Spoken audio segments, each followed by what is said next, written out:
काल तुळजापूरला जाऊन आलो होतो आणि आज होता घरी परडीचा कार्यक्रम, त्यामुळे ना 50 लोकांसाठी एवढी सारी आमटी बनवली होती. पण सकाळी सकाळी लवकर उठून अंघोळ वगैरे करून साडी वगैरे घालून आम्ही तिघी जाऊबाई निघालो होतो गावातल्या देवीच्या मंदिराच्या पूजेसाठी. सासूबाईंनी सांगितलं होतं मंदिरासमोर सडा रांगोळी काढून पूजा करून घ्या. मग काय मी सडा वगैरे काढला, रांगोळी काढली, तोपर्यंत जाऊबाईंनी लगेच पूजा करायला घेतली.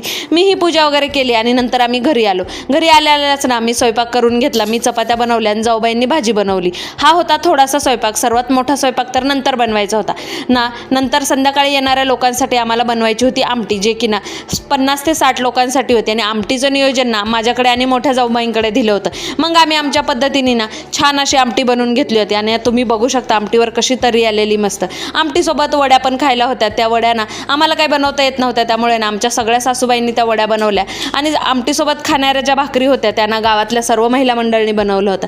ते वगैरे झालं. नंतर घरी ना पोत लाटण्याचा कार्यक्रम सुरू होता. त्यासाठी ना गावातली सगळी आराधी मंडळी आली होती. त्यांनी अर्धा पोट लाटून घेतला होता. त्यानंतर आमच्या घरातल्या सगळ्या मंडळींना एक एक करून ना पोत लाटण्याची संधी मिळाली. पण आम्हाला तो जास्त काही जमत नव्हता, पण त्यांच्या सांगण्यानुसार आम्ही सगळ्यांनी हात लावला आणि पोत आमचा तयार झाला होता. नंतर ना आराधी मंडळींनी तो पोत पाजळून घेतला. नंतर मी ना नैवेद्य भरायला घेतले होते. आता संध्याकाळी खूप साऱ्या परड्या येणार आहे, त्याचीच तयारी आमची सुरू होती. तर आता ना संध्याकाळचा कार्यक्रम कसा होतोय तो पाहण्यासाठी ना माझ्या चॅनलला नक्की सबस्क्राईब करा. भेटूया उद्याच्या व्हिडिओमध्ये. बाय.